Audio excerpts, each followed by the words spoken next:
Hi there, and welcome back to the Fuse Show. Today I'm joined by Jonathan Festejo. He's an entrepreneur and student of go-to-market. He's currently the CEO and co-founder of goDerecho. He's on a mission to make buying software easy. He drives the company's vision, strategy, and long-term growth. Jonathan understands firsthand the challenges companies are facing when they're selling in a digital world, and he's on a mission to make software accessible and buyable with click-to-purchase. Prior to goDerecho, he led go-to-market operations at several A16Z funded companies and managed over $2 billion worth of contract sales. Thanks for joining us on the show. Hey David, thank you for having me. So $2 billion is quite the large number. How did that happen, and like, what did you learn from those experiences? Yeah, it's a lot of money. It's a lot of software too. I worked in software sales operations for I'd say about 6 years now.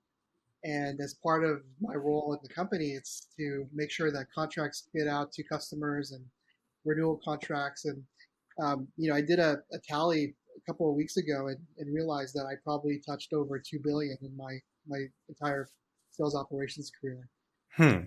It's a lot of money. It's a lot of contracts. It's a lot of quarter ends. It's a good number, but it's always going up. And you're building a company that's trying to tackle the problem of the complexity of the buying process. I imagine that's from your firsthand experiencing a lot of frustrations and friction in the buying process. Is that right? Yeah, that's right. The fortunate thing about my experience in my career is, I was able to experience the problem from a buyer. So buying software such as Salesforce or Clary or People AI and things like that. But I also experienced it as a sales ops and a contract manager. So my job is to really look at quotes and approve discount rates and stuff like that. Um, it's a big task, but it's also rewarding as well because you're at the forefront of closing deals. Can you walk me through some of those complexities that you feel like are unnecessary or could be easily simplified? Yeah, so there's a lot of back office bottlenecks that typically exist in the kind of the roles that I played at the last couple of companies. Um, there's a lot of or a lack of, there's actually a huge lack of empowerment to sales reps to do and structure deals that align to what the buyer is trying to look for and align to their budgets and stuff like that.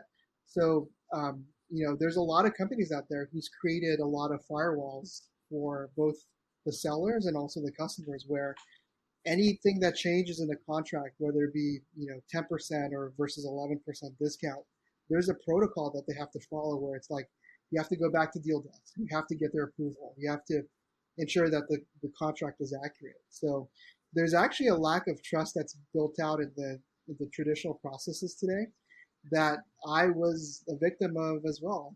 I worked in deal desk and I had to deal with 15 iterations, for example, Hmm. for a $15,000 deal.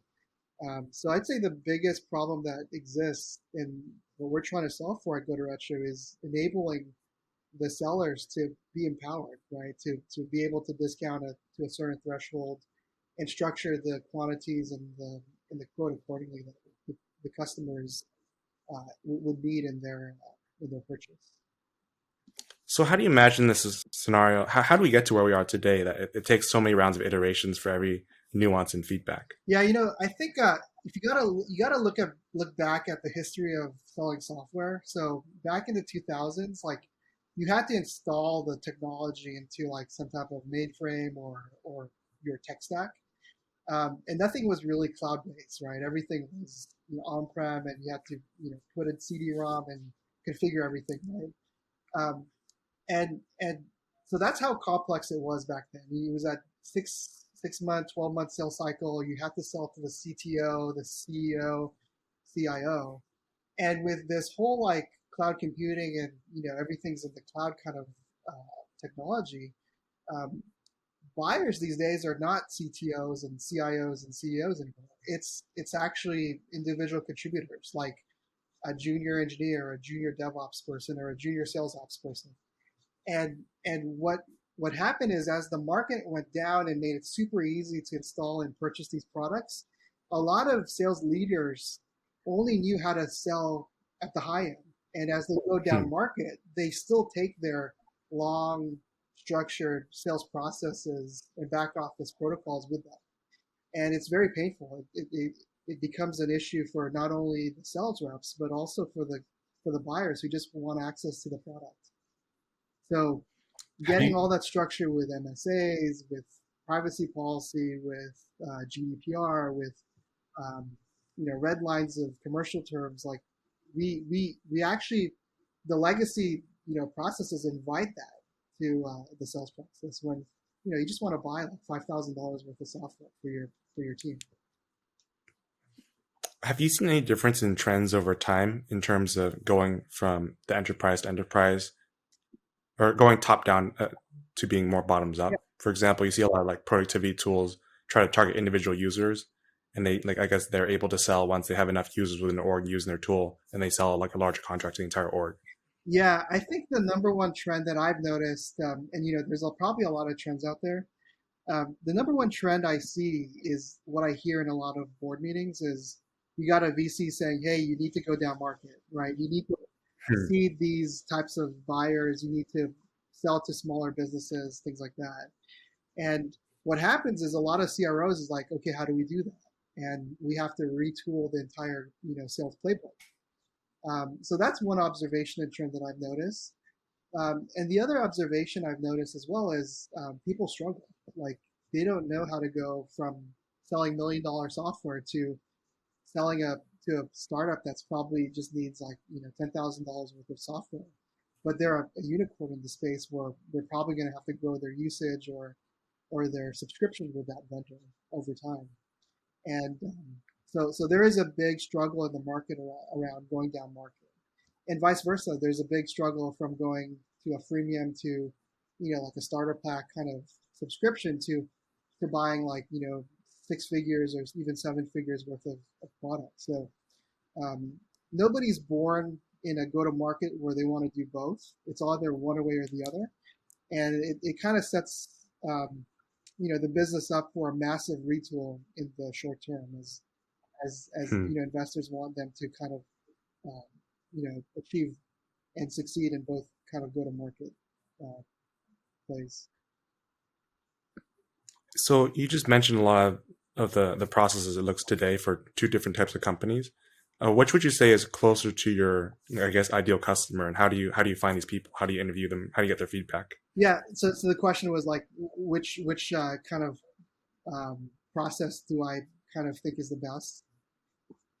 Yeah. It depends. It really depends. I think there's some people that would think that whatever go-to-market pays the bills up front, which is obviously the 6 figure, 7 figure kind of monster whale deals. But there's a lot of people out there who are new CROs or new sales leaders who think otherwise. They'd Hmm. rather kind of get hundreds of customers as quickly as possible and then watch those, maybe a subset of that 100 grow rapidly.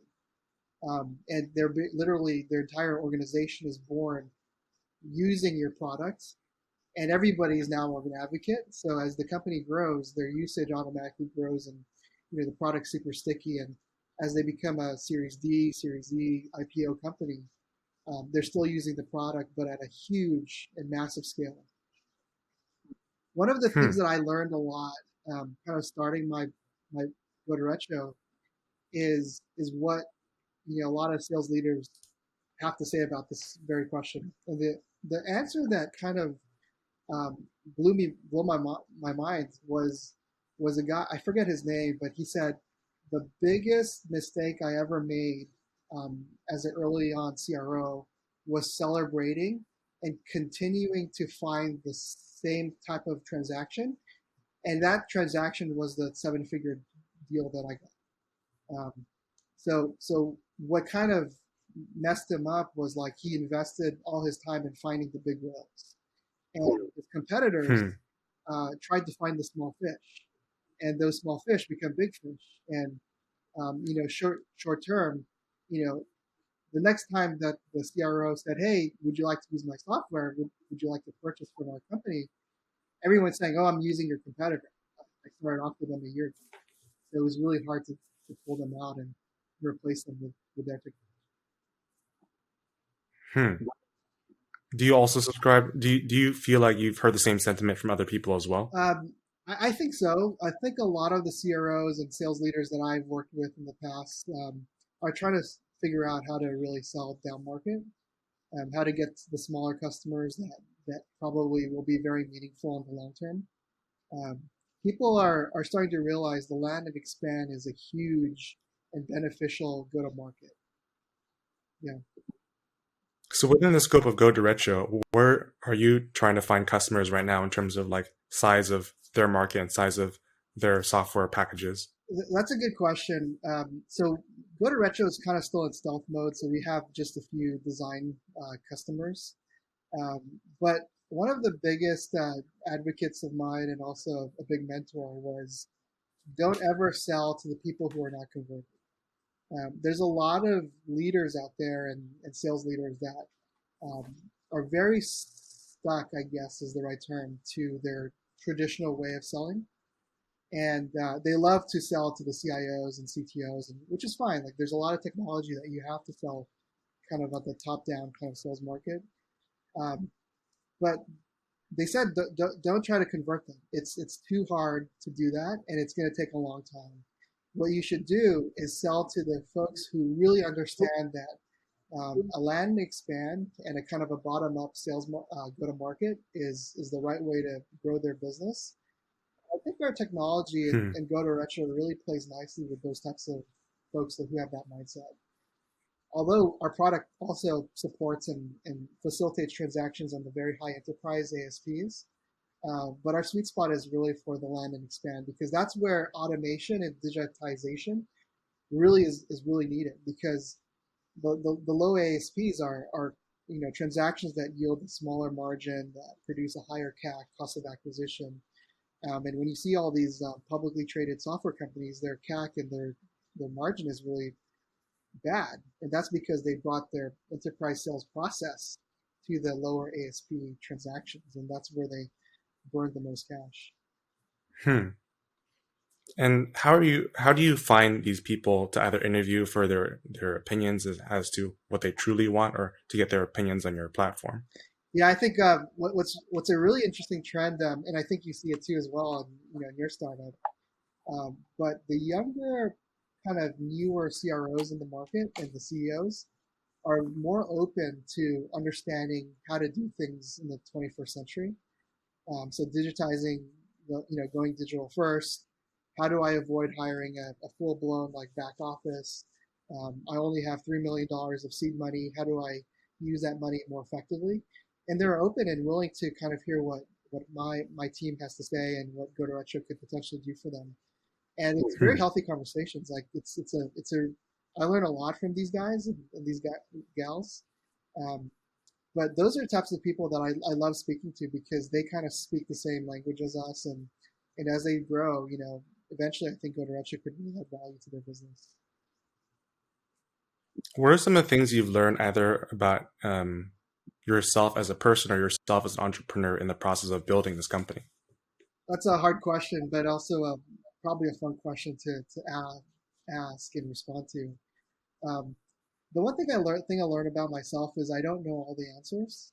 Um, you as a CEO and co-founder and a person who took money from an investor have a fiduciary obligation to learn fast. And the only way to learn is to meet people, to speak to a lot of folks, to interview prospects, to work with other co-founders and say, hey, what are some of the challenges you've had early on and mistakes so I can learn from them.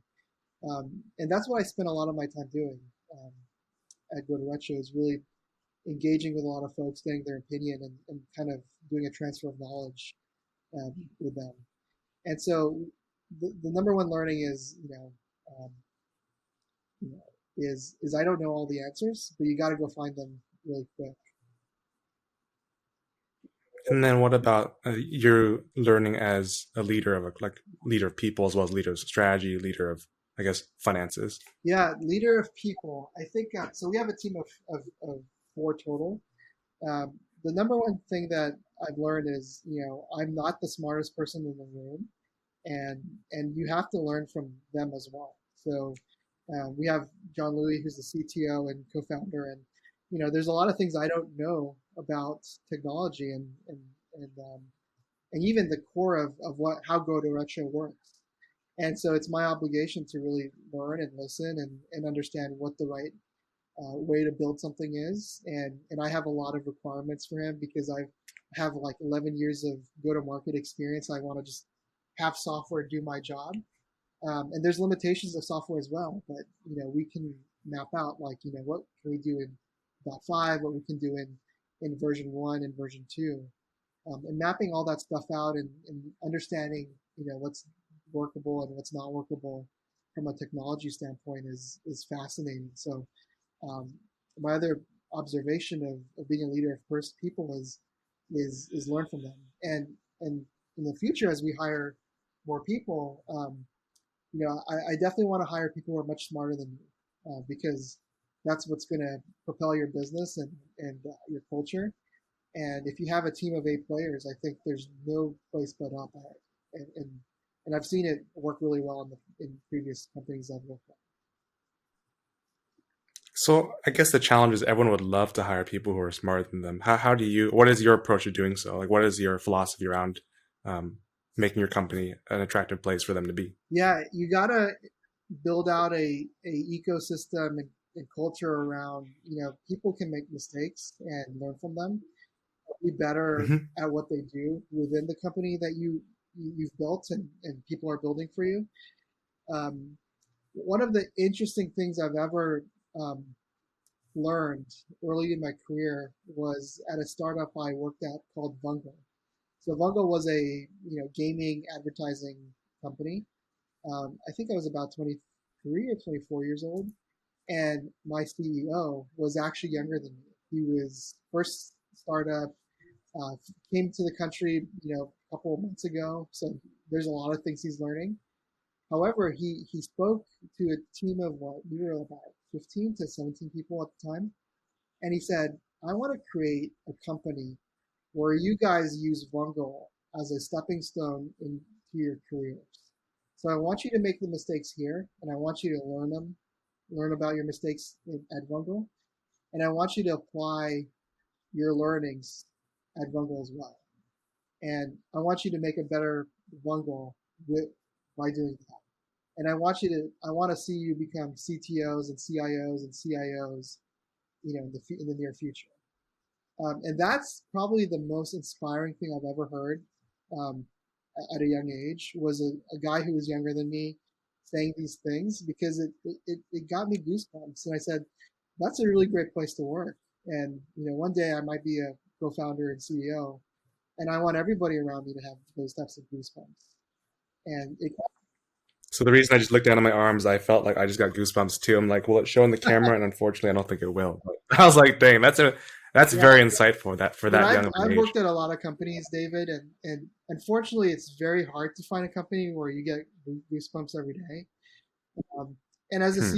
if you're not a CRO or CEO or C-suite or E-staff, it's kind of hard to, in theory, it's kind of hard to get everybody in the company to have goosebumps.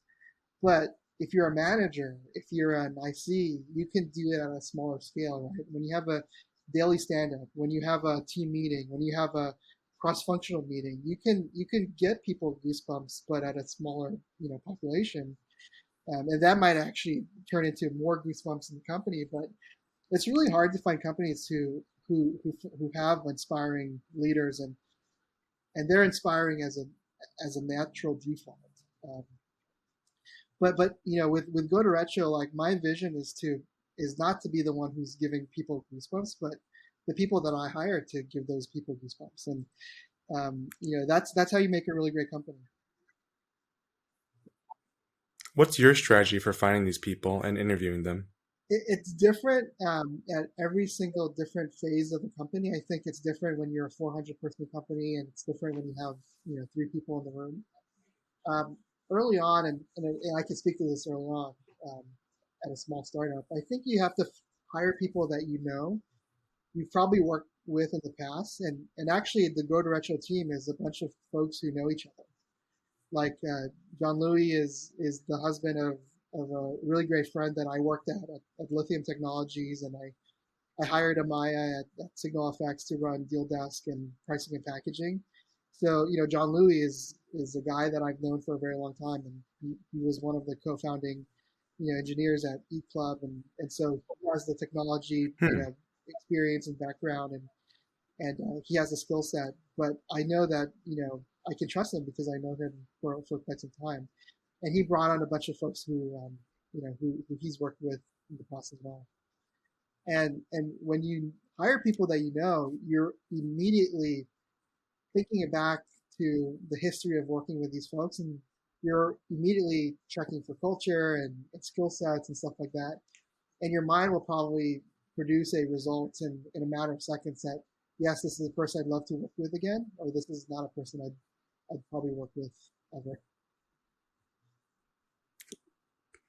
I think that's definitely one of the benefits of starting a company after you've worked in, I guess, a corporate environment. You have those relationships, you have those connections that you have. Whereas a lot of people, I've seen a lot of people try to go straight from a undergraduate in computer science, effectively straight into an MBA program and into straight into launching a company. And while I think that's a fine strategy, especially if that's what you're passionate about, you're missing a lot of the benefits of having accumulated years Yeah. within more And corporate here's settings. another interesting thing. So as we start to grow maybe into, 5, 10, 30, 50 people, there's a lot of people I worked with in the past where I'm like, you've worked with me really well, and I know that you've dedicated your skill set, your attitude to, making the company great. Like I'd love to hire you at goDerecho, and in fact, like I really don't want to interview you. Like I don't need to. It's actually a mood point or a slowing down process that I hire you or I interview you. Like I just want to show you where the bathroom is and where the copy machine is, and let's go. Let's build value for goDerecho. And I've worked with a lot of great people. Like it's phenomenal how much talent that's out there, and not only talent, but people you freaking love to work with again. And I have a short list of 5 to 10 people that I definitely like knock on their door the moment I have the capital to do so. So one of the challenges of or I guess one of the challenges of startups, you have limited capital and you want to hire a bunch of people. And I imagine you have a lot of brilliant people you'd love to have your team. How do you choose the appropriate balance on who to hire and which order? Yeah, I think that's a good question, and with limited capital, which is always the problem, um, is how do you hire, right? Like who do you hire first? I think you have to understand it, the business and the objectives that you're setting for the company first. So obviously, you're going to need to build out the technology, build out the support and the sales. So it really depends on kind of the order in which you have these financial goals for investors. And so for goDerecho, I think if we do have that money, we're going to invest in engineering first, so building out the technology, and then there's going to be a sales team that's going to help, sales and marketing team that's going to help, you know, make the world aware of our product, so and sell it. So that's kind of immediately how we're going to go, put some talent into our pool. I mean, eventually, you're going to have a full-on business. You're going to be invoicing. You're going to be having to deal with taxes and stuff like that. And naturally, your next hire would be somebody in finance and administration. Do you have a person in mind that you want to hire if you had the capital for each of those roles? I already have somebody in mind for a lot of the core functions of the company, Okay. um, and these are folks that somewhat ran the orgs at our previous companies, and it might be ready for a CFO or CRO role that I think they could use goDerecho as a place to make mistakes, to learn a lot, and to excel. So I think that's what I'm super excited about. As you grow your company from beyond your, I guess, yourself and three others, what do you think about in terms of like company culture? Like, what are some of the traits that you find really important that you hope your company never loses? I think it's to have fun. I think I don't know if it's a formal culture, bullet point, but like I want everybody in the company to have fun, and having fun might be find different ways to some folks. Like one person might think having fun is like I'm building technology that's going to be used by the entire world. So to them, that might be fun. Somebody else might be like, I love to meet and work with a lot of customers, and to them that might be fun. So traveling around the world to ensure that our customers are successful and things like that might be fun for them. So ultimately, like it's up to the team to understand what they're looking for, and it's up to me to make sure it aligns to how it can actually add value to the business. And as a CEO early on, you don't quite know exactly what your values are, but you have to have two ears to listen out for what the team, in a critical mass thinks fun is, or how can they add value to the business, which could be aligning to our core values. Do you have a favorite book or favorite books that as it relates to building goDerecho?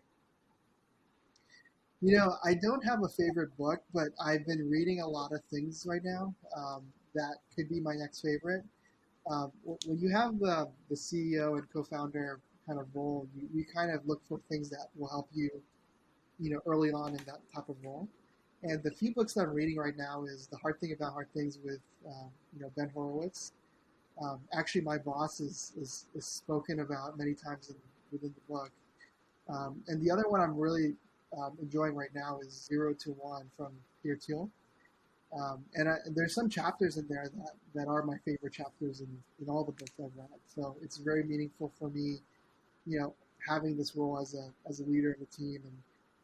And I'm consuming things and words and phrases that will help me probably in the near future in this new role that I'm My favorite chapter or my favorite theme from Zero to One is the idea that competition is for losers. Effectively, you want to pursue like blue ocean like territories. Do you would you happen to remember what your favorite chapters are? in. I think the chapter that talks about competition, exactly what you mentioned, and it also aligns to one of the things that I like hearing from a guy named Jeff Bezos, and he talks about similar concept, which is don't focus on the competition, focus on the customer experience, right? To be obsessively conscious about the customer journey and customer experience. Because if you really focus on that, it doesn't matter what your competition is doing. You're going to provide that better service, that better quality, and people are going to learn to use your product more than the other options in the market. And I've seen it many times in my experience as head of sales ops that really great CSMs who stay close to their customers, understand their pain points in their business, they eventually help them get promoted because their adoption of the tool that we sold them is just adding so much value. So they're actually getting their customers promoted, and whenever they lose to another company, the first thing that they're going to buy is is the product that you sold them in the previous company.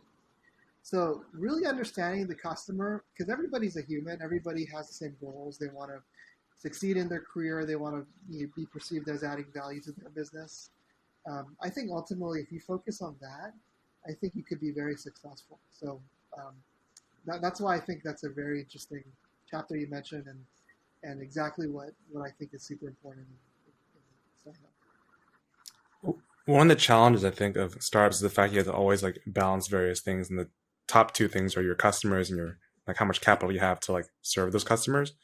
And as it relates to the previous question, are you ever concerned that in the pursuit of being customer obsessed, you may learn that what the customer wants is something that's ultimately unachievable with the constraints you have currently?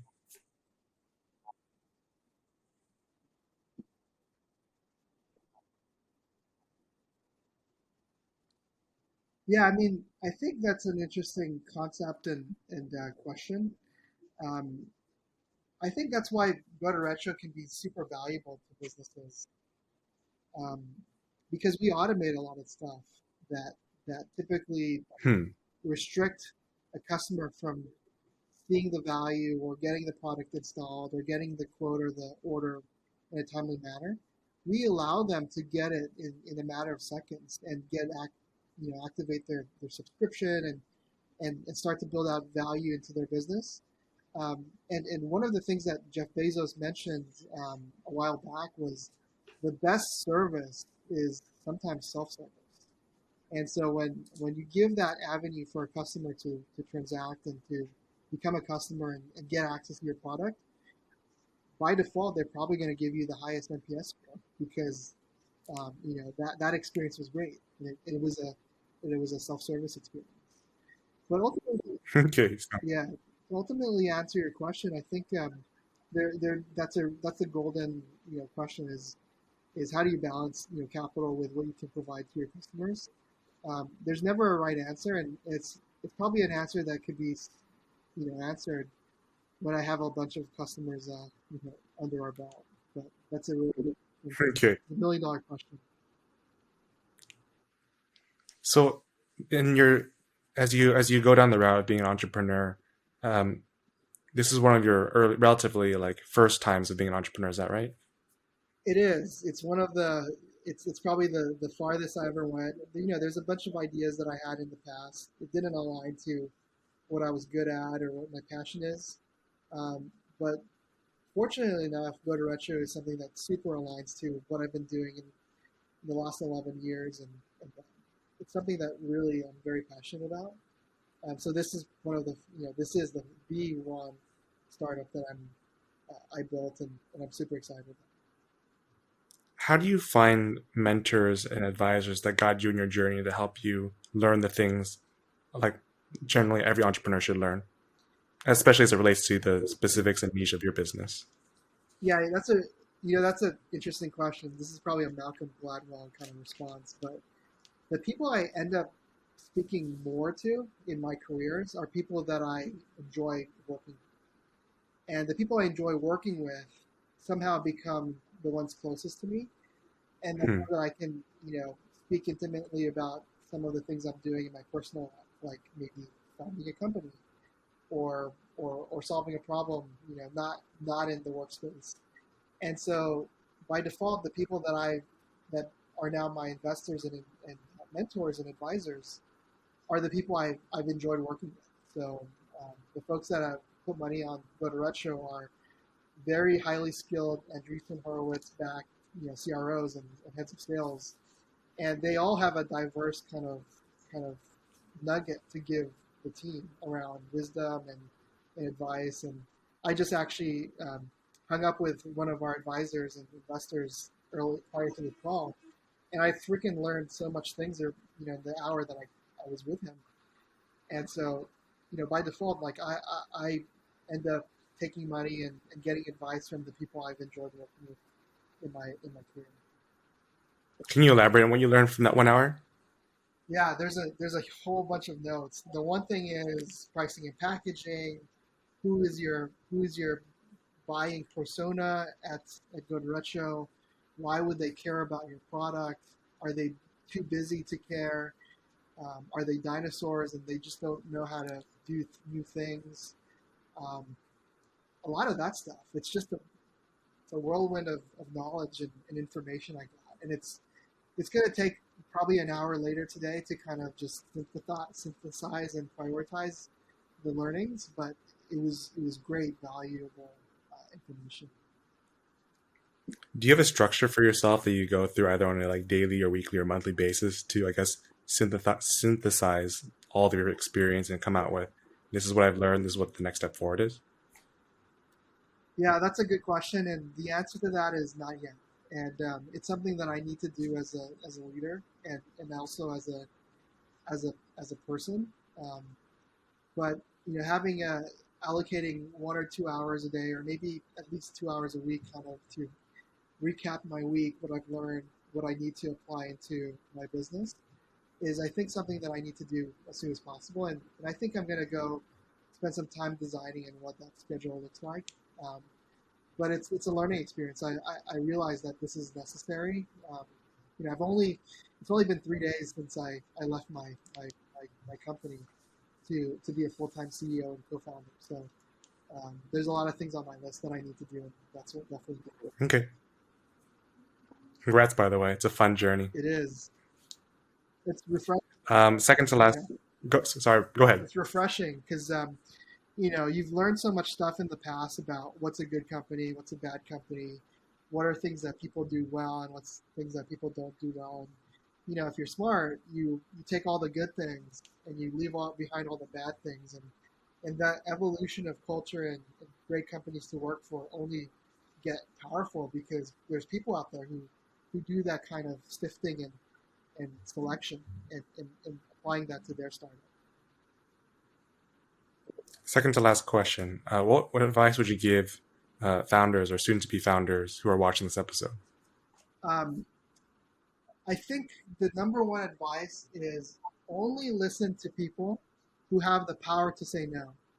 So if you're going to go out and Hmm. prospect and try to get a new customer and you hear no from somebody who actually isn't the person who's feeling the pain or who isn't the person who's going to make the decision to use your product, don't think of the no as a tally to like a loss in the loss category, but as a learning experience. And as you do a lot of these pitching and things like that, hearing no's from people who don't have the power to say no is very painful, but it's also something that you need to focus on trying to avoid.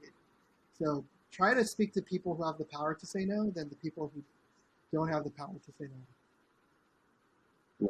All right. And last question. What's the best way for our viewers to get in touch with you or follow you along your journey? LinkedIn. LinkedIn is the best social network out there. You can message me, Jonathan Festejo, goDerecho, and anybody can send me a message and connect with me. And I'm super I'm super excited to meet new people. So that's probably the best way to do that. Sounds good. Well, thanks for your time this past hour. It was very fun. Thank you, David. I appreciate it. You're doing good work here.